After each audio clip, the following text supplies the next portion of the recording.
actually wrote the book, Point of Impact, published in 1993, upon which Shooter is based.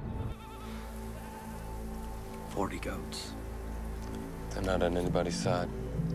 We don't have to shoot them. I wanted to write a novel about a sniper. I'd read a biography of Carlos Hathcock, a Marine sniper.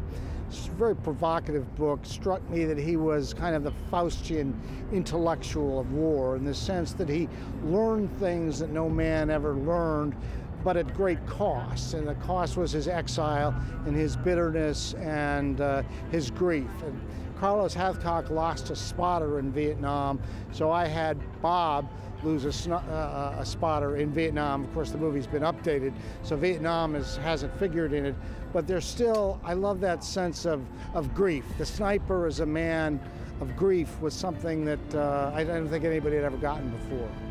It takes a long time to decide what piece of material you're going to turn into a movie as a director, for me, because you read it and then you connect with it, then you have to connect, then you have to look and see does it make sense as a movie. It may be great reading material, but doesn't necessarily translate on the big screen. So with this piece of material, I read it and I connected right away.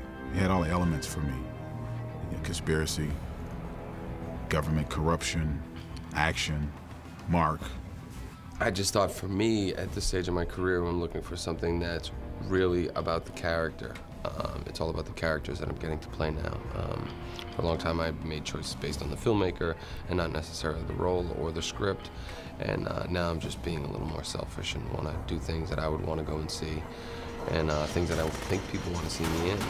A lot of the PC things that have occurred in filmmaking and in literature, I think, have, and in our society, have sort of dulled that character. And Bob Lee Swagger is that man. You know, it's why I think of John Wayne. I think of some of the classic Western characters when I think of this guy. This is the first movie where I had to run, and like there's helicopters and there's all these different explosions or whatnot. I'm shooting it, and it's really hard like not to get into it, because even though it's fake, you know what I mean? Like you're shooting at the whatever mercenaries that are set up, and you're like, ah, and you're just shooting away, and then the helicopter's coming down, there's like massive amounts of explosions. I gotta run up and down hills, and then, you know, hide for cover, you know, go up, bam, shoot. It's pretty cool, actually. And when we say sniper in this movie, it's not like anything I've seen before, anyhow. You have to understand how long a shot really is. What we've always imagined is it's a fairly, not that far, you know, it's a fairly small sort of scope, and there they are right there. When you actually see the location of where one of the shots will take place to where it's going to hit, you can't even see it with your eye. So that takes on a whole different level of technique and skill and threat. When I got involved with the script, me and Mark Wahlberg went to sniper school with a guy named Patrick Garrity, who is a real Marine sniper. And in addition to the obvious things, how to shoot, how to aim, how to hold the gun, how to clean the gun, the mechanics of what we were able to teach Mark. Patrick even worked in Mark in standing still, standing like a Marine, walking like a Marine, dropping into what Patrick would see as comfortable, and Mark thought, I'm standing straight up. It's like, no, that's how you stand when you're not doing anything. There's a sense of honor, even, that you can instill in somebody by just telling them about the events you've been through. He does an excellent job because he picks up everything extremely fast. As far as the marksmanship and the weapons manipulation, just put him on a static range, on a known distance range, and we had him just blow through a few rounds first before I even taught him anything. And then I taught him different positions, how to manipulate the scope, how to judge the wind, you know, and then I started talking to him about marksmanship and accuracy, and that was pretty much the end of the first day. These are your headshots. Perfect, perfect, a little bit right. Nice job on this target. This was your first shot, this was your second, and this was your third, you know. That looks great. Yeah, definitely. Well, I don't have too many shooters that can do that on their 6th hour of training, you know. The second day, it got a little bit more intense. We did a lot more training. I took him to an unknown distance range where we just have targets scattered out there in the middle of the desert. And you're sitting up on a we call it Sniper's Point. at the top of a canyon, and started him at the close targets, and he's hitting everything all the way out to about 700 yards. And finally, we walked out to 900 yards, and I think he missed the first one. And after the first miss, made contact on the next one. Same thing out at 1,100 yards. And I was pretty excited that I could get somebody in 2 days to be able to hit at an 1,100-yard man-sized target. And he got on the phone and started calling all of his friends. You know, you won't believe what I just did. I just shot something 1,000 yards away. It all comes to play when Mark's laying there, and there's a shot early on in the movie where Mark is shooting at 1,700 yards. And one of the things I really enjoy is, and I hope people who know the business will enjoy, everything that's laid out in front of him is correct. He's got a notebook in front of him with every shot that's ever been taken with that rifle. He's got the correct reticle on that rifle. He's got a ballistic computer. He's got the correct spotting scope. And when he lays there, he looks right. And that took a lot of time to get to.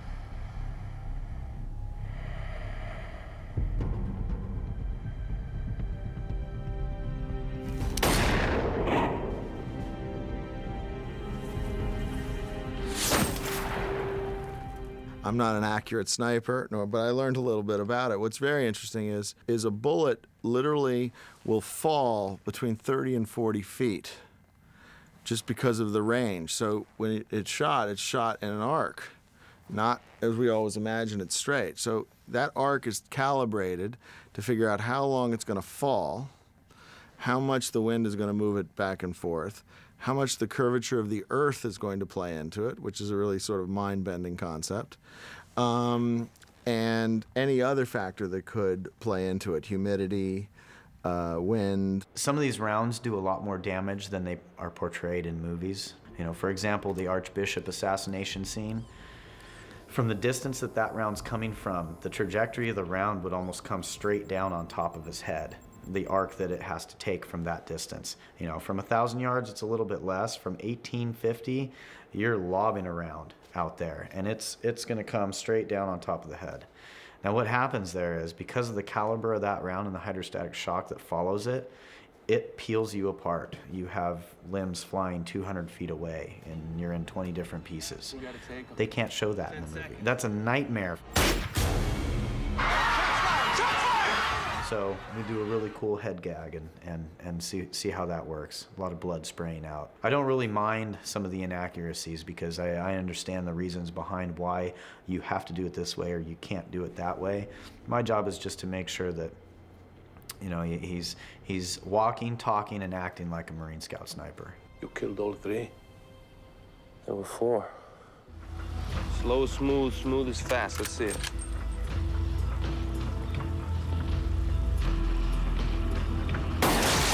We have this mantra that we use for the movie, where it's slow is smooth and smooth is fast.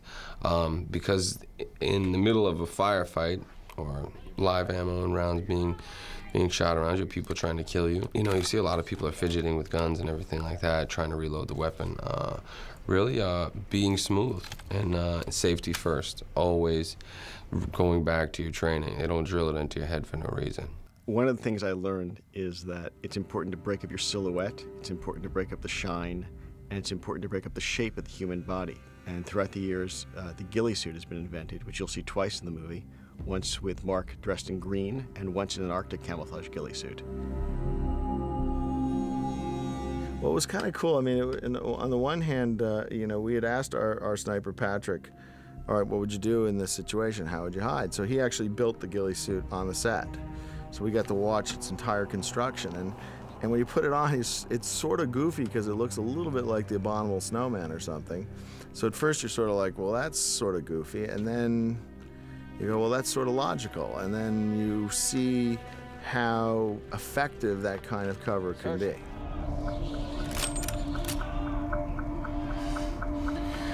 This is an example of one of our ghillie suits we're using in the movie. It's the Arctic version of our ghillie suit. They've incorporated the camouflage techniques of the Vietnamese in Vietnam, tying natural vegetation into it or breaking up the outline with materials, as well as where the term ghillie came from, which is from Scotland, and the game hunters used to tie burlap sacks to themselves to break up their outline. This is an example of a desert ghillie suit. The colors are a lot lighter, more tan, sand, and dyed dead weed type color. There's not a lot of vegetation in the desert, but you can find spots where there's vegetation. The main thing that these ghillie suits are doing is you never see a perfectly straight line or a perfectly curved line out in nature. So when you see a perfectly curved line, you think it's a helmet, or a perfectly straight line would be something along the lines of an antenna off of a radio. So when you see somebody wearing a helmet, you can pick them out pretty easily amongst all the irregular shapes and lines in nature. So that's what this ghillie suit does, is it breaks up the outline.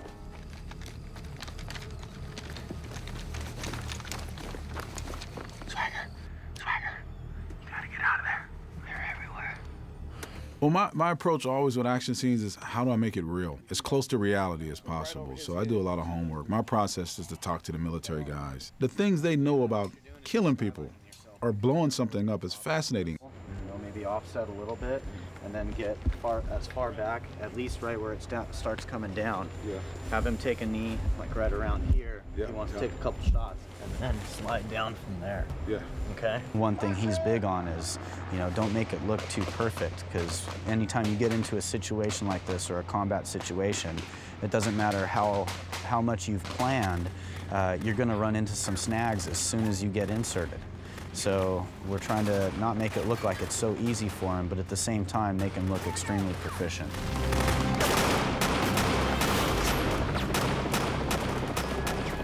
Shooting the big scenes are like always, man. It's non-stop. No, it's like going to war. Because you got to coordinate everything. You got explosions. You got to keep people safe. You got to make it cool. You got to get all the angles. You got to get all the shots. You got to get a performance from the actors. The farm was difficult. And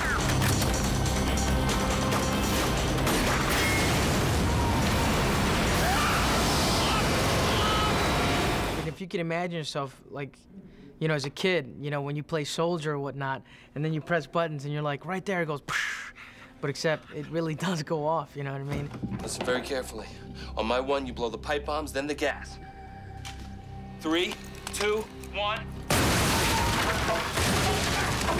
There was this huge, massive explosion. I don't know how big it was, but, I was behind the truck when they actually did it.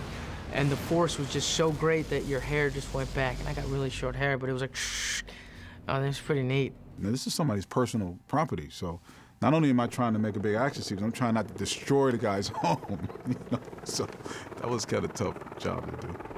These are some of the weapons we're dealing with in the scene here at the farmhouse. In this scene, he's using our Remington 700, which is one of the signature rifles that the Marine Scout snipers use, so it'd be something that he's extremely familiar with.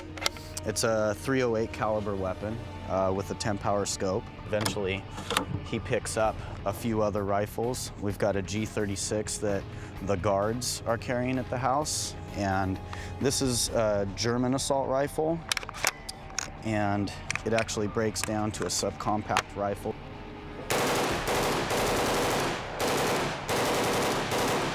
We also have some mercenaries in the scene who are using the M4, and this is a subcompact, or it's a compact submachine gun with an extendable and collapsible stock. This is the assault rifle that most of our military personnel use, the Army as well as the Marine Corps, Navy SEALs.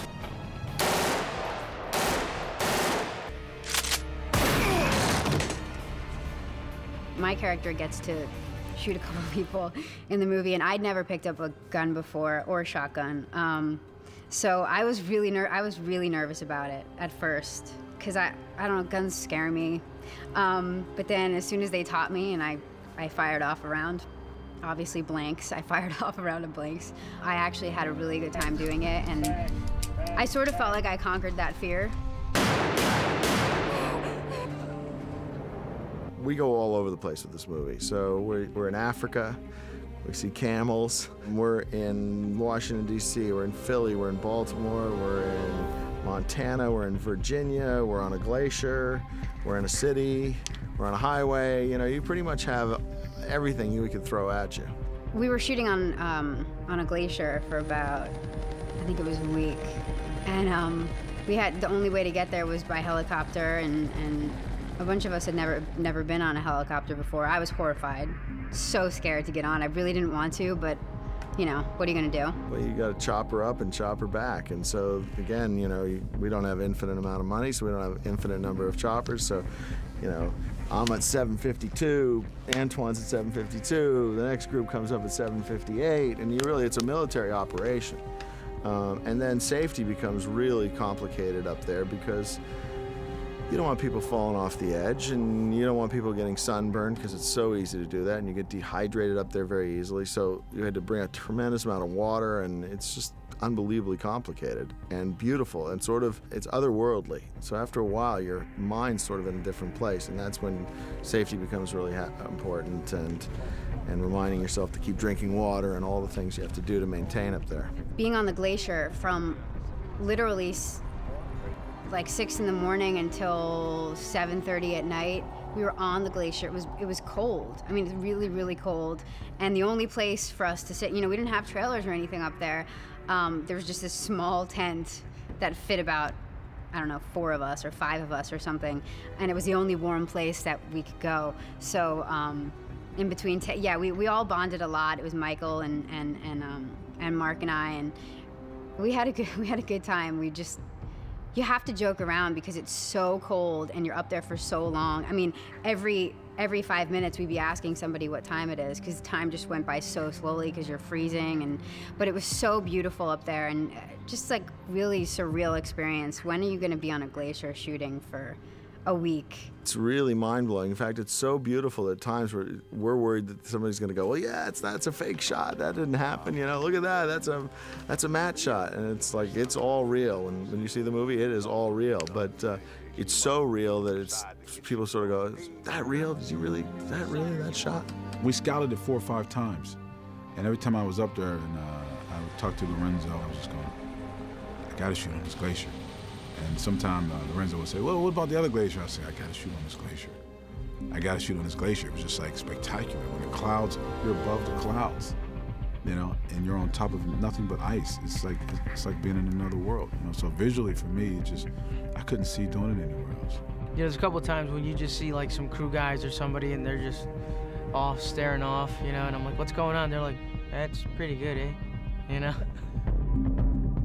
One of the fun things was I actually went back and did a lot of research into field medicine, which is where we stumbled across the strange fact that sugar is used to fight infection, is still used to fight infection, and has been used since the Napoleonic Wars, which is why we have Bob Lee go into a store and buy sugar and pour it on wounds.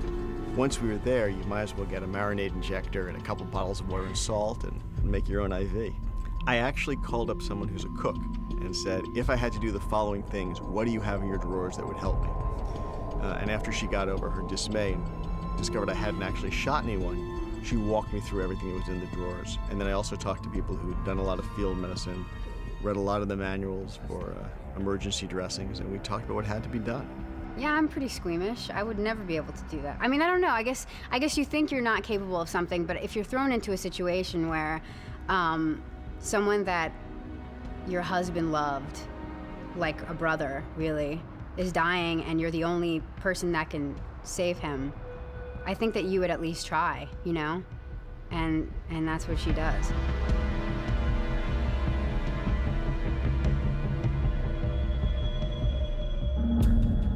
And I like the fact that there is people out there that actually do this for a living. Some are hired mercenaries or whatnot, and some, do it as competition. But it does add that little bit of reality, and that, who knows, it might happen. It's a really interesting group of people. We all hang out, and we all have a great time, and just doesn't feel like there's a lot of pressure. It feels like everybody's really working as a team and having a really good time while making a pretty serious movie. Me and Lorenzo talked a lot about getting back to just making films. They made a lot of these type of films in the 70s that were just tough, and it was a guys film. It was a muscular film. You didn't try to shy away from being that. You didn't try and make him likable, really. You just cast the right guy, which was Mark. This was a character that just had an amazing arc, all the things that he gets to go through, all the things that he has to do to achieve his goal, which is to prove his innocence, and kind of set the record straight and open some people's eyes. It was just an amazing ride. In our world, it's very hard. There's a lot of forces that try to make movies compromised. Yeah, no, what I really want people to see is I want them to feel that it has a certain rawness, a certain truthfulness in its simplicity, that it's not trying to hide things. We're not trying to be more than what we are, and we're not trying to hedge what we are. I'm a great believer in what I call the healing power of narrative, meaning you go to the movie and you forget who you are for 2 hours. You have a great time. You get excited, your heart beats, you laugh, you cry, and when you get out, you are refreshed, you are renewed. And if a story can do that for you, it's really helped you. You know, I'm hoping the audience that finds this movie will be there for a lot of different reasons. I hope they'll be there for the action. I hope they'll be there for the conspiracy. I hope they'll be there for the love story. And I think one of the things that was challenging to us was to try to do all of that.